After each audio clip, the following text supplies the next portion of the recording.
Bonsoir, une intervention qui fait pas mal de bruit à Saint-Germain-les-Corbeilles, celle des gendarmes, ceci à la suite d'un incident à l'école élémentaire Champ-Dolan, mardi en fait. Un des élèves scolarisés a frappé l'un de ses camarades en s'interposant. Une institutrice est griffée. L'incident aurait pu s'arrêter là, mais la directrice a contacté les forces de l'ordre et c'est ce qui a particulièrement déplu aux parents. Ils reconnaissent que leur enfant est turbulent, voire hyperactif, mais pour eux, la direction de l'établissement a dépassé les bornes et ils ont donc déposé plainte contre cette directrice, Amélie Patéron. Ce couple est écœuré. Depuis plusieurs jours, ils restent à domicile pour s'occuper de leur fils de 8 ans. Mardi, en effet, le petit frappe un de ses camarades à l'épaule avec une raquette de ping-pong et griffe une institutrice. La directrice contacte alors les pompiers, la police municipale et la gendarmerie. Plusieurs élus de la commune sont aussi sur place. Pour les parents, un dispositif totalement disproportionné. En rentrant, on a trouvé, voyez, tout le monde vous regarde, tout le monde se dirige vers vous. Vous dites, attendez, il y a quelque chose qui vous attendez à voir, je suis désolé, mais vous allez voir un mort, quoi. On déplace des gens comme ça, à mon avis, quand il y a un mort, une catastrophe, je sais pas. Inscrit en CE2, le petit est décrit comme hyperactif depuis 2008. Sur conseil des équipes pédagogiques, leur enfant est traité médicalement et a même été hospitalisé 2 semaines. Pourtant, hors de l'école, il ne rencontre aucune difficulté. On a toujours cherché à comprendre ces deux enfants, en fait, puisqu'on nous décrivait un autre enfant qui n'était pas le nôtre. À la mairie, on déplore la disproportion des forces déployées lors de l'incident et on connaît le profil du jeune garçon. Il n'a pourtant jamais posé problème hors de l'école. Nous l'avons au centre de loisirs et au restaurant scolaire. C'est pas le même contexte. Le contexte de l'école est peut-être plus difficile pour lui, mais nous, nos animateurs le contrôlent parfaitement. La directrice de l'établissement n'a pas souhaité s'exprimer. Le fils de la famille Brahija doit pourtant réintégrer sa classe dès lundi. Alors, selon certaines informations, l'incident aura quand même mobilisé 2 camions de pompiers, les policiers municipaux, les gendarmes et donc le maire de la ville et 2 élus. La démission annoncée d'un autre maire, dans son fauteuil, lui, depuis 35 ans, celle de Gérard Funès, qui, élu à l'hôtel de ville de Chilly-Mazarin depuis 1977, a décidé de raccrocher pour se consacrer à sa nouvelle vice-présidence du Conseil général. C'est lui qui est désormais chargé de négocier les contrats avec les communes. Et Gérard Funès, qui demeure néanmoins conseiller municipal, mais qui devra céder sa place à sa 6e adjointe. Elle s'appelle Rafika Rezgui. Alors l'opposition conteste ce passage de témoin alors que les prochaines élections se dérouleront en 2014. Réponse du maire, je cite, « Grigny, les Ulysses et Palaiseau m'ont précédé en passant la main en douceur ». Fin de citation.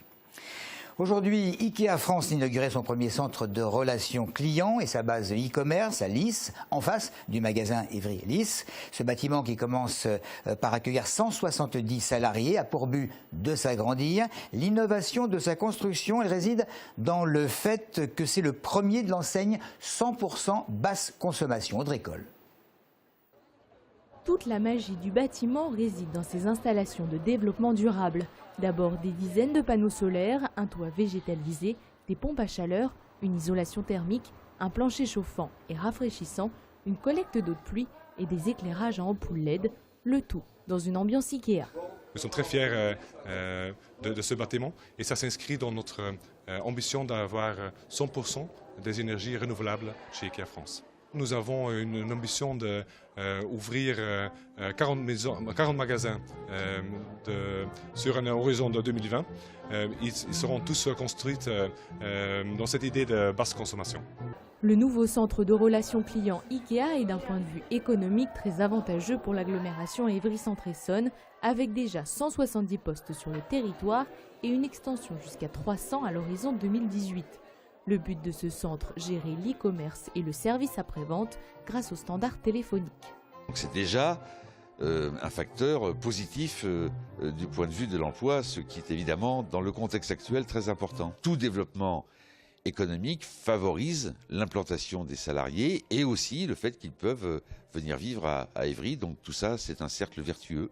Ce nouveau centre aura vu le jour en à peine 9 mois. D'une surface de 3400 m², ce bâtiment basse consommation représente un investissement de 6,8 millions d'euros pour répondre aux nouvelles normes que s'est fixé Ikea. Le Conseil régional d'Île-de-France a voté son plan prévention santé. À noter que des étudiants en médecine qui s'engagent à travailler durant 3 ans dans des lieux qui manquent de praticiens pourront bénéficier d'un certain nombre d'aides financières. En fait, on fait état de 700 € par mois, assortis d'assistance à des travaux d'équipement. On passe à la fameuse nuit des chercheurs et sa 7e édition. Elle a débuté il y a tout juste quelques minutes. Ça se passe évidemment à l'école polytechnique jusqu'à minuit. Mais déjà depuis ce matin, 1 millier d'enfants étaient conviés sur place pour participer à des ateliers et faire toutes sortes d'expériences. Mais que ce soit avec les enfants ou jusqu'à minuit avec les adultes, les lieux regorgent de spectacles, d'expositions. Il y a même un robot qui réagira avec le public. C'est un événement qui met en fait en action, on va dire, une centaine de chercheurs, enseignants-chercheurs, doctorants, post-doctorants, animateurs scientifiques de manière générale, et qui vont présenter leurs expériences du quotidien, présenter leur métier de chercheur et pourquoi pas susciter des vocations auprès des petits comme des grands. On a une vingtaine d'animations tournées sur différents pôles, les mathématiques, l'optique, l'énergie, la physique, la biologie. L'assistante, il parle de l'intestin, comment ça se passe dans notre corps en fait. Ça nous dit qu'on a des bactéries et que c'est vital. J'ai appris qu'on avait plus de 100 000 milliards de bactéries dans notre corps.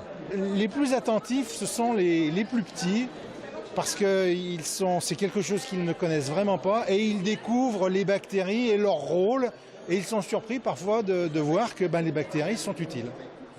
Voilà, images et précisions recueillies par Pierre Opitz, à ne surtout pas louper. Le feu d'artifice ce soir sur le campus. On va terminer avec le sport du week-end, en commençant par le foot. Après 2 belles victoires en championnat et un cinglant 9-1 face à Issy-les-Moulineaux, le FC Juvisy va recevoir l'équipe de Rodez dimanche au stade de Maquin de Viry-Châtillon. Un match qui devrait permettre aux Essonniennes de soigner leur goal-average. Le coup d'envoi de la rencontre, c'est à un horaire inhabituel, c'est à 13 h. En hockey sur glace et en Division 2 à présent, les Peaux-Rouges d'Évry repartent en campagne avec un premier match de la saison à domicile face à la réserve de Strasbourg. Battus à Nantes la semaine dernière, les Essonniens doivent l'emporter pour lancer leur saison en championnat. Le match va débuter à 19 h, donc demain à la patinoire François Lecomte. Et puis le SCA 2000 Évry qui organise dimanche également la nouvelle édition du SCA Tri Poursuite. C'est un triathlon qui va débuter à midi par le départ grand public, puis avec des équipes de très bon niveau. C'est un superbe événement qui a été à découvrir, mais en raison de l'état de la Seine, ce triathlon pourrait bien devenir une alternance entre course à pied et vélo, sans évidemment passer par la case natation. Il faut s'enseigner auprès de l'organisation. Voilà, c'est tout pour l'info et merci de nous avoir suivis.